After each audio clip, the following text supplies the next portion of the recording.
الحمدللہ رب العالمین والصلاة والسلام علی رسولہ الکریم اما بعد بسم اللہ الرحمن الرحیم۔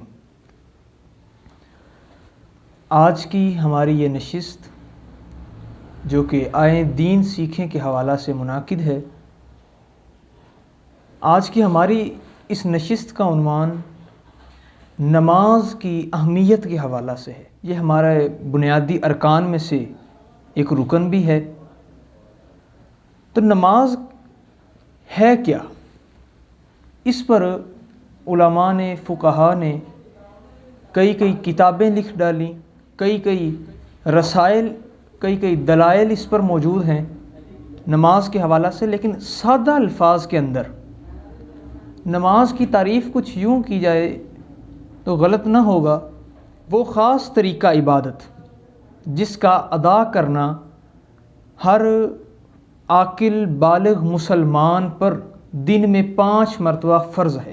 اتنی اہمیت ہمارے دین میں نماز کو دی گئی ہے کہ اللہ رب العزت نے قریباً 700 مرتبہ قرآن مقدس میں 700 مرتبہ 700 ٹائمز اللہ رب العزت نے نماز کا ذکر کیا ہے، اور 80 مقامات پر قرآن مقدس میں 700 مقامات پر کل تعداد ہے نماز کی، اور 80 مقامات پر صریحاً نماز کا حکم ہے کہ نماز پڑھو، نماز پڑھو، نماز پڑھو۔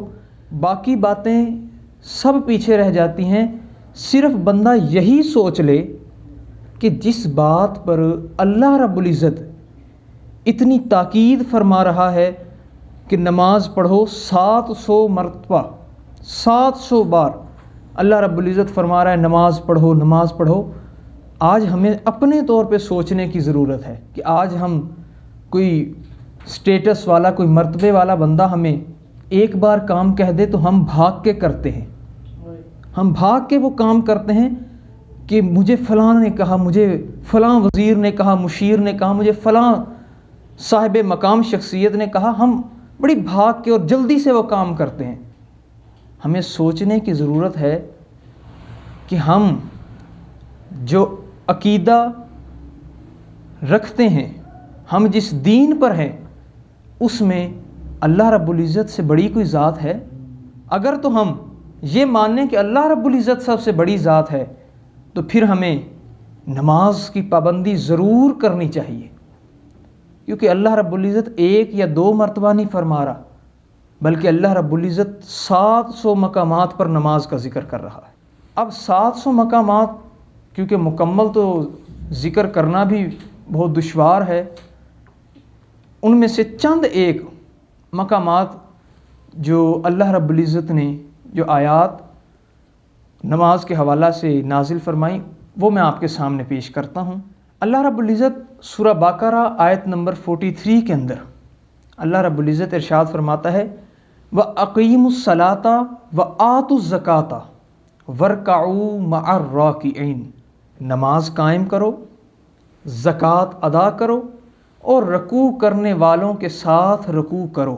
نماز کے ساتھ ساتھ اللہ رب العزت نے ہمیں زکوٰۃ کا بھی حکم دیا اور باجماعت نماز پڑھنے کا بھی حکم دیا۔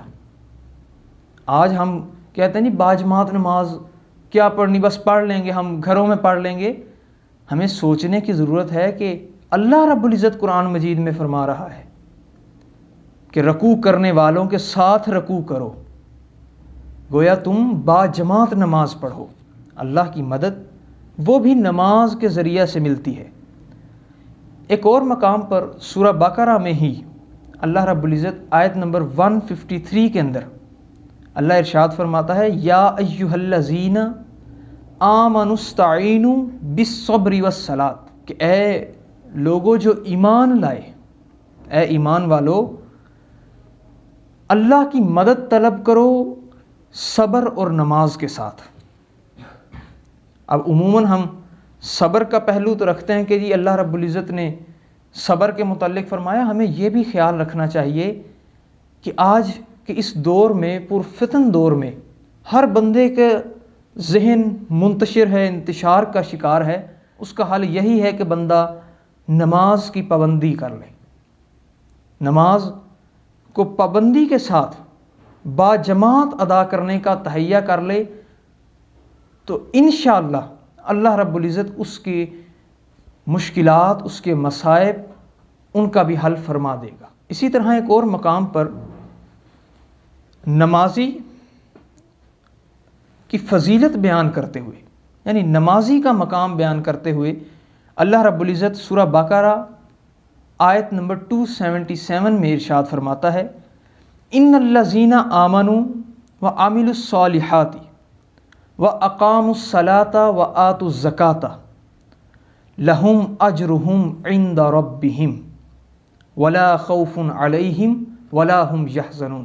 اللہ فرماتا ہے جو لوگ ایمان لائے اور انہوں نے نیک اعمال کیے اور نماز قائم کی اور زکوٰۃ ادا کی، ان کے لیے اللہ رب العزت کے ہاں ان کا انعام ہے۔